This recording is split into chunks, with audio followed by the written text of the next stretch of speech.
Good afternoon, ladies and gentlemen. Welcome back to another episode here on African Confessions.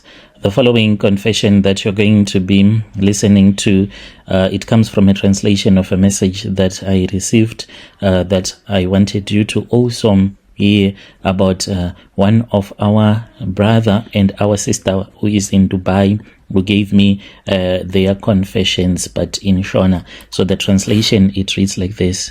Hello, how are you? May my name remain as a secret. So I used to operate between Leicester, Luton and Birmingham in the United Kingdom, and this is my own story. I used to be one of the heavyweights in Zim UK music scene. So we started this a very long time ago when most of you did not know about YouTube.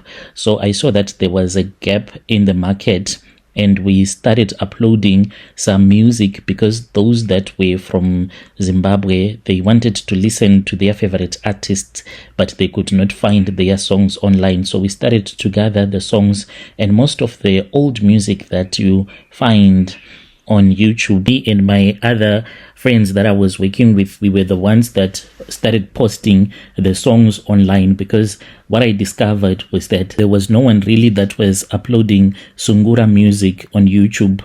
And then we managed to play around with some software. Then we started to do some mixtapes. We were the first ones in Zimbabwe to do mixtapes and upload them on YouTube. And back in those days, social media, it was not that popular.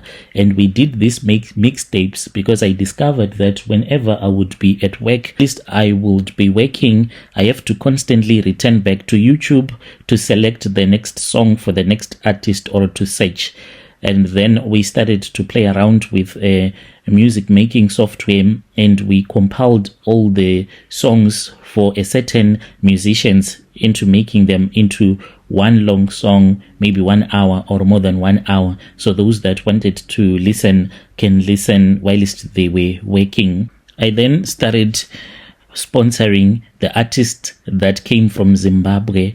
Whenever an upcoming artist would come to the UK, usually back in those days, it was because of me. I was the one that was at the forefront, handling hotels, posters, and ensuring that the halls were always packed. But today, I want to tell you the truth about why I walked away from this business whilst I was still at the top when I was making real good money. I want to tell you about the satanism that I witnessed even when the news started coming out of Hollywood that there was a lot of satanism that was being done in Hollywood. I was not even surprised one bit because I knew that it was the truth. Brother, a few years ago, I had this other small famous Sungura band that we wanted to bring to the United Kingdom for a UK tour because they had their album that they wanted to launch. They needed some money. They were not making enough money in Zimbabwe, so they wanted to come and perform in the United Kingdom. So whilst we were preparing for what should have been a massive run, we were struggling to sell the tickets.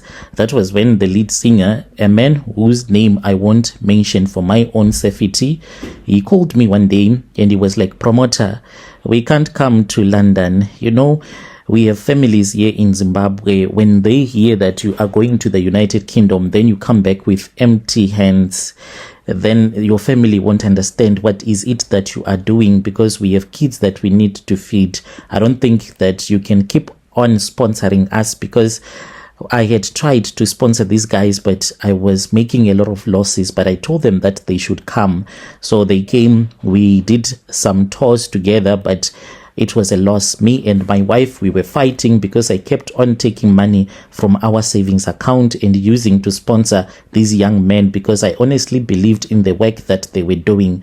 But my wife, she was angry at me at all the times. I was afraid that my wife was going to divorce me. And the man then said, "Promoter, you should come to Zimbabwe," because they had spoken with this other sangoma. I was someone that had already been to different sangomas, so I was not afraid when I heard that they had been to a sangoma. They just wanted to consult to hear what is it that was happening, why we were unable to sell as much tickets as we were supposed to so that we can get some profit. And then I flew to Zimbabwe. When I flew to Zimbabwe, those guys, they came and they picked me up at the airport. They introduced me to their traditional healer, who told me that he had spoken with the Sungura band and he had told them that he could not perform a ritual for them without me being present. I was supposed to be there. And then he told us what was supposed to be done, and this was what we did. We spoke with this family of a legendary Sungura musician who had passed away many years ago, and then we gave them some things. If you are a person that loves to be given free things, you should stop that behavior, because with each and every free gift that you are given, it comes with curses and your blessings can be stolen. Because what we did, Brother Nash, was that we carried some cursed groceries and money that we gave to his family as a donation because they were living in abject poverty. But this was just a cover up. As soon as we reached the grave, the Sangoma was with us and he was pretending as if he was a band member. He started to do his incantations and he was speaking with the spirit of the deceased legendary Zimbabwean Sungura musician who was lying in his grave. Later, we then went to the village shopping center where we had left our vehicles and we started drinking some alcohol because we were waiting for it to get dark. When it was dark, that was when we returned back to that same grave and we made sure that there was no one that was looking at us. The Sangoma then pulled out a black cloth and began speaking to the deceased musician, and he then made those guys that were in the Sungura band to sleep on top of the grave, each and everyone to sleep on top of that grave. If your relative was once a famous musician, you need to make sure that that grave is not given access to anyone, because people are wicked out there. They use the graves of late musicians to go and to use those musicians so that they can have huge following. They can make money in the entertainment industry. Every band member was made to sleep on top of the grave, and after that was done, I was supposed to do my own duty, even though I did not want. Since we were already doing this and I had lost a lot of money, he looked at me and he said, "Promoter, dig up the soil from the head of this grave and put it into this plastic." And I did so. I trembled, but the greed for money and the divorce that was looming over my marriage took over. I dug and I poured some beer into the grave. But what happened after I had poured the beer onto the grave, we heard that the man that was buried inside that grave, he was drinking that traditional beer. It was so scary. And after that, we returned back to our vehicles. We went to the Sangoma's house, and those men, they were made to perform more rituals. I then left these men in Zimbabwe and I returned back to the United Kingdom. When I arrived in London, I was given strict instructions on what I was supposed to do. This band, they followed me, and we did not even market this event. With the way that we made money, one will think that we even appeared on several TV stations and marketing on the radio stations, but we did not do such a thing. So the instructions that the Sangoma had given to me, because these guys, they came to the United Kingdom with the soil, and then we went to the beach. We took some sand from the beach and we mixed it every night before the band would go on stage. When another artist would have finished performing, because we had supporting artists so that we can pull a lot of people, then I would go onto the stage as if I was just a promoter that was just checking the equipment. Then I would sprinkle that soil that they had brought with them from Zimbabwe, that was from the grave, as well as at the main entrance of the hall. I did this first in Birmingham, and it was something that was so spiritual that happened. People started arriving people that did not even know about Sungura music. White people came, Nigerians came, other Africans that did not understand Shona came. I saw people that coming that were even in their pajamas as if they had been snatched from their beds. They were even wondering why they were there. The hall became so packed that people were being crushed against the walls. And when I looked at these people, especially those that did not understand Shona, it was as if they were like robots. They were not dancing. They were just nodding, not understanding what was going on at that event. The money that we made on that night, it was an unbelievable amount of money. And I went back to the hotel with the guys. We split the money. It was quite a lot. The reason as to why I ended up refusing to keep on being a promoter, it was because my child started to get so sick and I would have these terrible dreams. But we did the tour from Manchester. We went everywhere. I made so much money and then I got into another business. And I stopped being a promoter. If you are a music promoter, please be careful. There are other musicians that will make you to do rituals because they want fame. They really do not care about anything. They would rather lose themselves than for them to just do things in a proper way. This is my confession. Dear listeners, right there was a message that was sent to us by one of our dear brother. That was a narration of the message that he sent to us. Strange things indeed, they do happen in this world. Then there is another message that I want to share with you. And this message, it reads like this.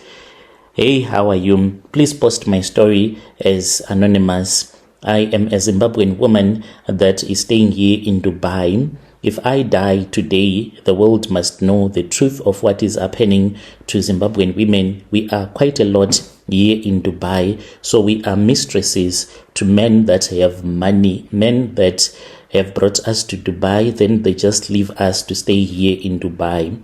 I am a Ndebele woman born in Bulawayo, and then I was snatched and I started staying in Harare. I am 32 years old, but I feel as if I am 100 years old because of what is being done to me. It started when I was 16. I think I was cursed with that beauty that I was born with. I was so beautiful that men, they chased after me from a very young age. I was so beautiful that men would lose their sleep, and that beauty has become my prison. There is a high-level blesser from Harare, a man that has so much money and is related to blood by this other top politician from our country. He saw me when there was a big political rally that was being done. It is very dangerous when you have a daughter that is so attractive, then your daughter is paraded in front of politicians. From that day, my life was no longer mine. My father, he was a low-ranked policeman. He was a hard-working man. But when he tried to protect me, because I was taken by the people that were working for this blesser from our house, and I was staying at this other apartment, and I was a wife to this old man. So my dad, when he found out that I was now staying with a man, and he did not even know that I was a mistress by then. In Zimbabwe, we call them small houses. And my father came. He was so angry. He wanted to take me back home. There were some men that came and they had guns, and they told my dad that your daughter does not belong to you. You should just wait for your lobola. If you interfere, you're going to be buried without a head. I was taken as a child and I was turned into a small house, a mistress for these powerful men. By the time I was 19, I was pregnant with my first child. To hide the scandal from his family and the public, I was bundled onto a plane and I was brought to Dubai. And when I came here, I thought that it was going to be a romantic paradise.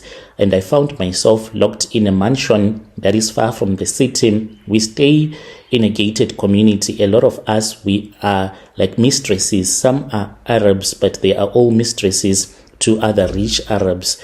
The house where I started staying in, there was gold everywhere, but there was no love from my blesser. This man told me that I was supposed to stay here as his second wife, and he's very racist and he's very tribalist. The things that he says when he is on top of me, They are so painful. One night when we were talking, he said that, do you know that you are mine? And he said long time ago when King Lobengula arrived in Zimbabwe, it is said that he raided and he took all the beautiful Shona women that were light-skinned for himself. And he said, because you are a Ndebele girl, I have the right to take you because I am a powerful Shona man. He is very racist and tribalist. Even though he is sleeping with a Ndebele woman, the things that he can tell you, you can feel sorry for yourself. So those words proved to me that I am not a person. I am just like a trophy because I'm beautiful. Most of the women that stay in the gated community where I stay, we are just trophy wives. Some of them are better. As for me, it is very painful. Here in Dubai, I live the life everyone craves on Instagram. I have luxury cars in the garage that I don't even drive because they have assigned 2 Arab guys that always follow me wherever I go to. If I say that I want to go out shopping, I can go to the mall, but I will be followed by 2 Arab guys in each and every shop that I enter. I can't even date anyone. And the painful thing is that I don't even remember when last I was with a man. I have designer bags that cost more than someone's house. I am a prisoner. This man, he does not come when I want him to come and visit me. He only comes whenever he wants to see me. He can spend an entire year without coming to me. And if I complain, he says, you have money. What else do you want? And when he comes, he does not come to me for love. He comes for his rituals. The most painful thing is that I have 3 children with him. All of my 3 children, they were born crippled, unable to walk. At first, I thought that it was something that had happened wrong when I was still pregnant. But one night, I caught him. He was in the nursery, standing over my child, my first child, who cannot walk. He was whispering to his Togoloshes, and he told me, and he said, these children were not born to walk. They were born to suffer so that my businesses back home can continue to flourish. The painful thing is that my children are his bastard kids, hidden from his real family. He said that he can't sacrifice the kids that he had with his wife because they got married, and I am not like legally married to him. But what else can I do? If I show you my house, you'll think that maybe I'm a drama queen, but the life that I am living from the outside, I have reached the top level, but deep down I am crying.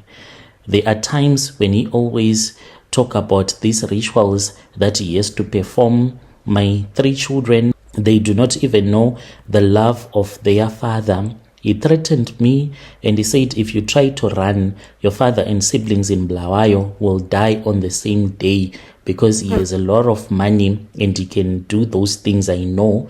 And being in Dubai, it is very difficult. So I would rather save my family than for me to go out public and escape Dubai. My daughter, the 8-year-old one, asked me one day, she was crying and she was like, Mama, why does Daddy do not love us like this? And it was so painful. I am a prisoner, and this man, what else is that he is a tribalist. If he was not a tribalist, maybe it was better, but the way that he hates me because I'm Ndebele, it is so painful. There was even one time when I was taken to this other place where there was a same woman. I think that lady, she passed away because she came to Dubai for rituals. She wanted to become rich, and I don't know what happened to her.